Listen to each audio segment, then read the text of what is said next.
नमस्कार जय जगन्नाथ स्वागत करुच्ची आपण प्रिय चैनल मामा किचन को। आज मामा किचन रे प्रस्तुत हवा को जाउची ओडिशार गोटे पारंपरिक पिठा जार ना गेटे अटकाली।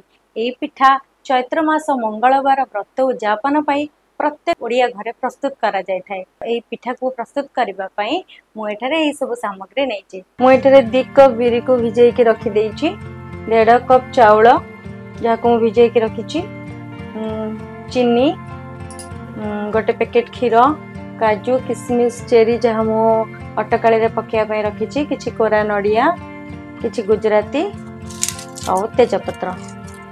प्रथमे बिरी और चाउल को चिकन करी बाटिबा। मु एठी 4 चम्मच चाउल नेछि। एबे बिरी चाउल हमरे चिकन होई बाटी होई सारिछि।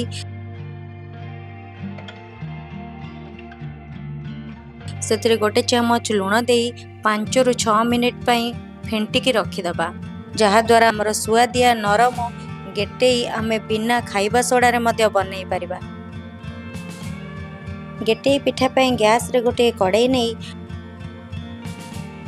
पानी फुटाइबा।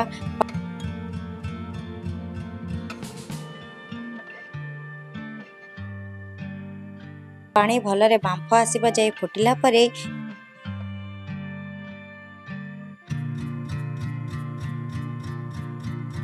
बिरी को गोल गोल करी फुटुथिबा पानी रे पकाइबा आ 10 ରୁ 15 मिनिट पिठा को सिझिबा को छाड़ी दबा।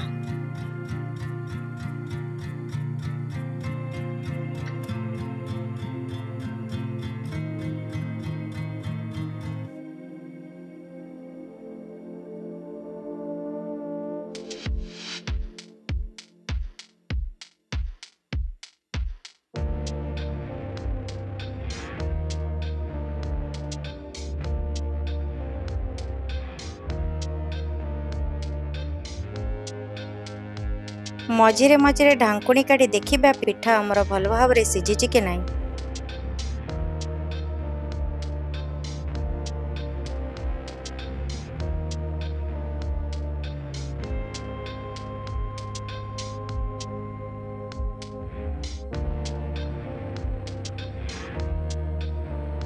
एबे गोटे चामच साहाय्य रे पिठा को भांगी के देखिबा भितरु भल भाव रे पिठा सिझिछि कि नाही।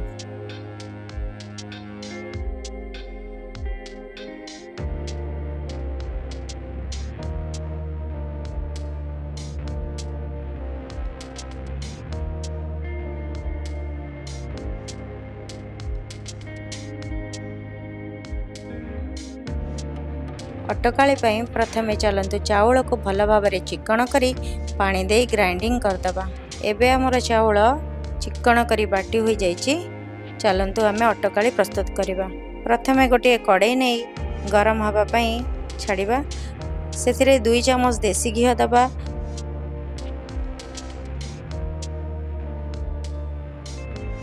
सात 8 काजू, किशमिश, तेजपत्र दे ब्राउन हवा जाए भाजिबा।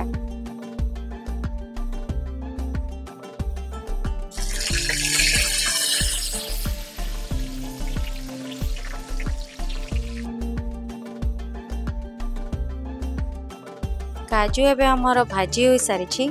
चलंतु एबे सेतिरे चाउल बटा दबा। पानी गरम होई गला परे चाउल बटा रे पानी देई घांटीबा।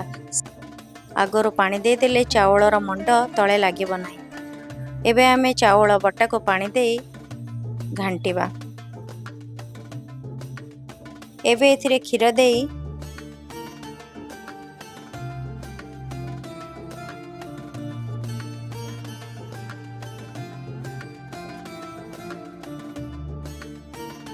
अटकाली को घांटीबा।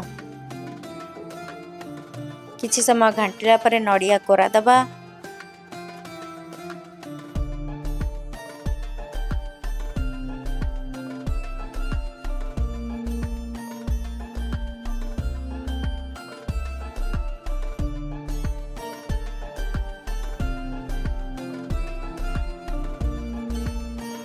गोटे बड़ चम्मच लुण दबा।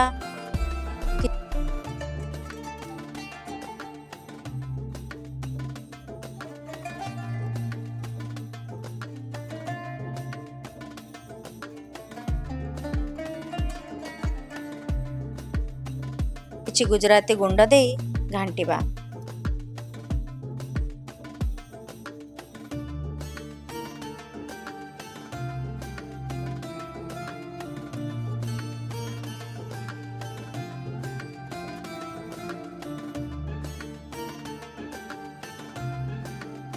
एबे सेथिरे चीनी ऐड करिबा।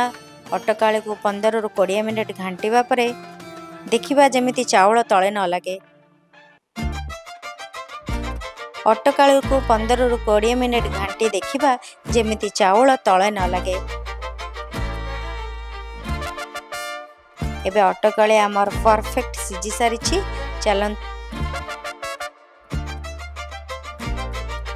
चलंतु एबे याको किछि काजू ओ नड़िया करा दी सजे।